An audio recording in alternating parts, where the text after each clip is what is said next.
আজ দেখছো কেউ স্টেটাস দিচ্ছে, কেউ কংগ্রাচুলেশন পাচ্ছে, কেউ বলছে ফাইনালি সিলেক্টেড।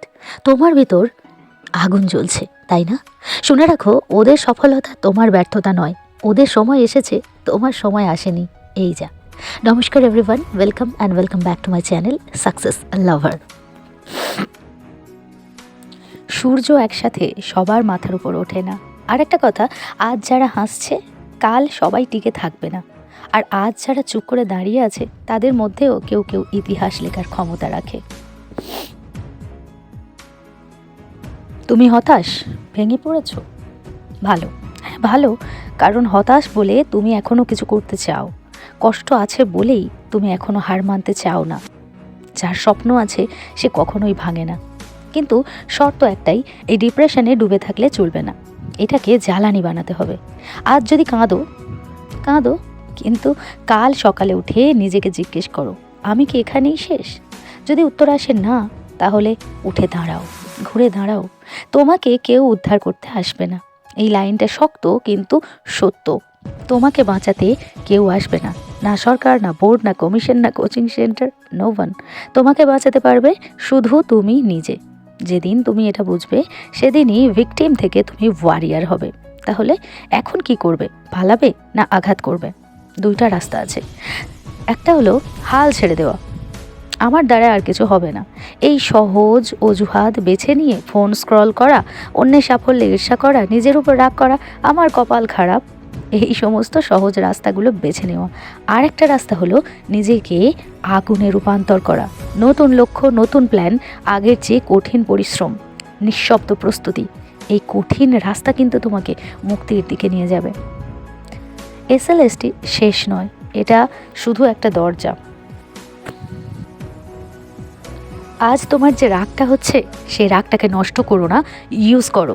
রাগ হচ্ছে হোক, কিন্তু মানুষের উপর রাগ ঝেড়ো না, সোশ্যাল মিডিয়াতে নষ্ট করো না। এই রাগটা বইয়ের পাতায় ঢালো, নোটে ঢালো, রিভিশনে ঢালো। রাগ যদি সঠিক জায়গায় যায়, সেটাই সফলতা। যেদিন তোমার নাম উঠবে, আজকের অপমান তখন শক্তি হয়ে উঠবে। একদিন তুমি দাঁড়াবে অ্যাপয়েন্টমেন্ট লেটার হাতে, মাথা উঁচু করে। সেদিন আজকের এই দিনটার কথা মনে পড়বে, আর তখন তুমি বলবে ভালোই হয়েছে বাদ পড়েছিলাম, না হলে আমি এতটা শক্ত হতে পারতাম না। আর যারা এগিয়ে গেছে ওরা তোমার এনিমি নয়, ঈর্ষা করো না, ঈর্ষা শক্তি নষ্ট করে। মনে রেখো, কারো জার্নি তোমার মতো না, কারো সময় তোমার মতো নয়। আজ থেকে শুরু হোক নতুন লড়াই, নিজেকে চেনার লড়াই, নিজেকে গড়ে তোলার লড়াই।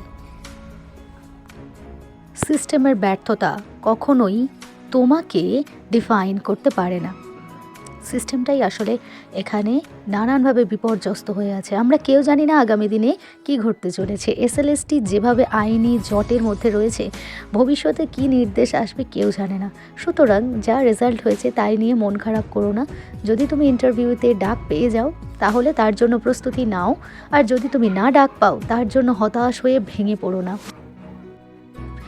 ইংলিশ সাবজেক্টের জেনারেলের cut off 70 out of 70, general ফিমেলদের কাট অফ 68 আউট অফ 70।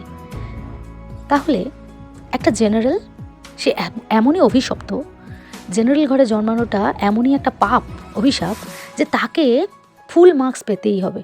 তা না, দেখো, এক্সাম হলে টেনশন করে না বা এক্সাম হল স্ট্রেস থাকে না এমন মানুষ খুব কম আছে।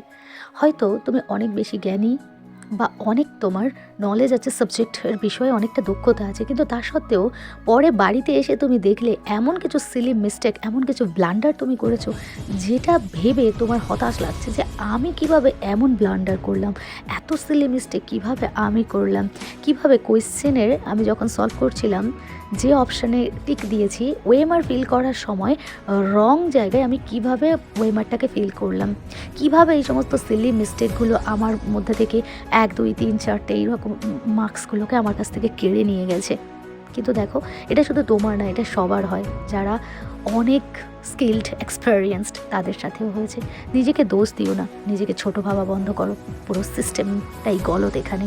আইনি জটে আটকে আছে এসএলএসটি। দেখা যাক কি হয়। সাথে থেকো, ভালো থেকো, নিজেকে গড়ে তোলো।